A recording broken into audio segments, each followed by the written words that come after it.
Esse é um tema bastante importante, que é um tema relativamente novo, tá? Esse confronto entre China e Taiwan é um tema relativamente novo, que pode sim aparecer aí para vocês, e já apareceu em questões de concurso, ok? China e Taiwan. Taiwan, por parte dos chineses, por parte do governo chinês, pertence à China, mas Taiwan, por parte do seu governo autônomo, não é dependente de ninguém, é um país independente, ok? Mas isso internacionalmente não é bem definido, bem delimitado. Mas a gente vai trabalhar um pouquinho sobre isso agora. Bom, o que é que aconteceu em Taiwan e na China? Por que é que houve esse confronto? Por que surgiu aí essa temática novamente? Tá? Vamos lá então. China e Taiwan. Bom, galera, China e Taiwan começou esse confronto quando houve uma visita de uma parlamentar americana, Nancy Pelosi. Quem é Nancy Pelosi, gente? Nancy Pelosi é uma parlamentar, uma líder do Partido Democrata, uma líder. Ela é como se fosse, aqui no Brasil, o presidente da Câmara dos Deputados, tá? Como se fosse o presidente da Câmara dos Deputados no Brasil, ela é nos Estados Unidos, ok? E a Nancy Pelosi, ela assumiu a liderança do Partido Democrata nos Estados Unidos. Ela já tem 83 anos, tá? É uma deputada bastante velha, já está há muito tempo no cargo. E ela assumiu a liderança do Partido Democrata e ela fez uma visita à ilha de Taiwan, ou ilha de Formosa, tá? Mesma coisa. E ela, a partir desse momento que ela visitou Taiwan, ao invés de visitar a China, houve um certo desgosto por parte do governo chinês. Porque ela disse que ela ia visitar a China entrando em Taiwan. Daí o chinês pensou, mas por que você entrou em Taiwan se Taiwan se considera independente? O que a Nancy Pelosi ela considera a China ali? É Taiwan ou é a China continental? Então eles ficaram na dúvida ali, ficaram tipo, por que ela fez? Se ela fez uma afronta a gente, ela tá querendo dizer o que com essa visita? Né? Essa ida, então, à ilha de Taiwan, desenhou mais um episódio de desavença histórica entre China, Taiwan e Estados Unidos. Então, o governo chinês considera a ilha parte do seu território. Então, olha só, para a China, para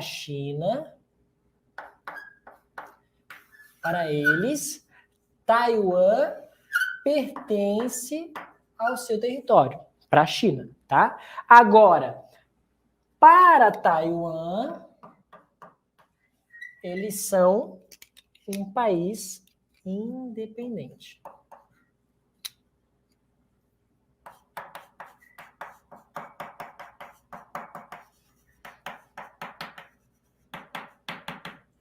Ok? Bom, seguimos aí. Como o governo chinês considera a ilha como parte do seu território, ele viu como uma provocação a parada da presidente da Câmara Americana na capital de Taiwan, que é Taipei. Ok?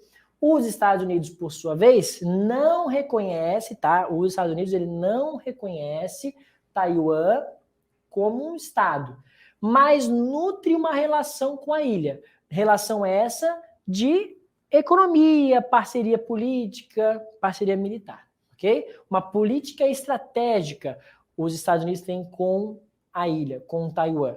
Obviamente que para os Estados Unidos é bastante interessante, bastante relevante ter essa relação estratégica. Por quê, galera? Porque a gente está falando ali de uma China, que é a vizinha de Taiwan, né, que na realidade é também, querendo ou não ainda, dona de Taiwan, mas a gente está falando da segunda maior economia mundial, que é a China. E é ótimo para os Estados Unidos ter um país, entre aspas, parceiro, Taiwan, sendo vizinho da China, pela mesma estratégia política em relação à Rússia, lá que nós falamos da Ucrânia e da Rússia. Os Estados Unidos ele gosta dessas relações ali com países próximos aos seus grandes inimigos, digamos assim. Inimigo econômico, esse que é o caso da China, tá? Então, para entender esse jogo político entre China e Taiwan, essa tensão política, é preciso retomar no contexto histórico, lá para a Revolução Chinesa. A gente vai entender isso agora, tá? Então, China e Taiwan, é importante nós lembrarmos aqui alguns contextos que a gente vai ver agora. Alguns conceitos, perdão, que a gente vai ver agora. Olha só. Então, a Revolução Chinesa, ela aconteceu em 1949. Anota aí, tá? 1949, nós tivemos a Revolução Chinesa tomando conta do governo chinês, tá? Então, olha só. A partir dessa época, então, a partir de 1949, nós tivemos o Partido Comunista Chinês tomando conta da China. E seu grande líder era Mao Tse-tung. Ok? O líder do Partido Comunista Chinês, Mao Tse-tung, assume a China em 1949, tá? O que é que vai acontecer? Os comunistas têm algo a ver com a OTAN? Essa situação aqui agora da China e de Taiwan? Não tem muita relevância com a OTAN, não, tá? Agora, nesse caso, não. Então, olha só. Os comunistas, eles consideravam a instauração da República, em 1911, e a chegada ao poder do Partido Nacionalista não resultaram em um Estado efetivamente soberano, tá? O que aconteceu? Lá naquela época, nós tínhamos, na China, dois partidos grandes, tá? O Partido Comunista Chinês e o Partido Nacionalista. Dois partidos esses que tinham opiniões, divergências bastante significativas de um e do outro, tá? Partido Comunista Chinês, relacionado a um sistema socialista, e o Partido Nacionalista, relacionado com o sistema capitalista. Ok?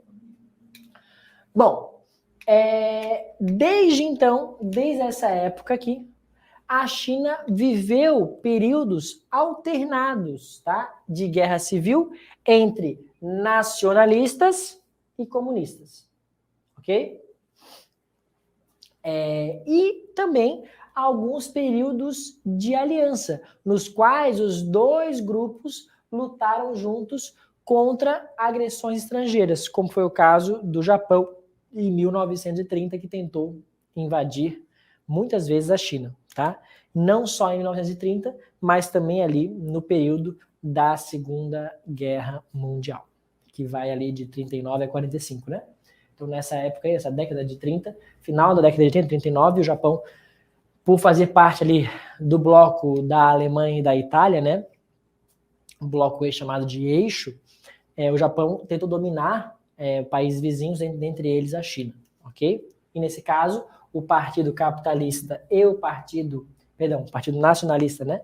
E o Partido Chinês se juntaram para lutar contra o governo, contra o governo do Japão, tá? Bom, vamos seguir aqui. Tem alguns momentos já houve parcerias militares, políticas desses dois partidos. Mas eles nunca se gostaram, tá, gente? Eles se juntaram mesmo por uma necessidade, ok? O fim da Segunda Guerra, e com o fim da Segunda Guerra e com também a expulsão das tropas japonesas do território chinês, abriu um novo período acirrado de uma disputa entre Partido Comunista e Partido ali nacionalista, tá? Então, uma disputa bastante significativa entre eles. De um lado, nós tínhamos o líder dos nacionalistas, que era o Chiang Kai-shek.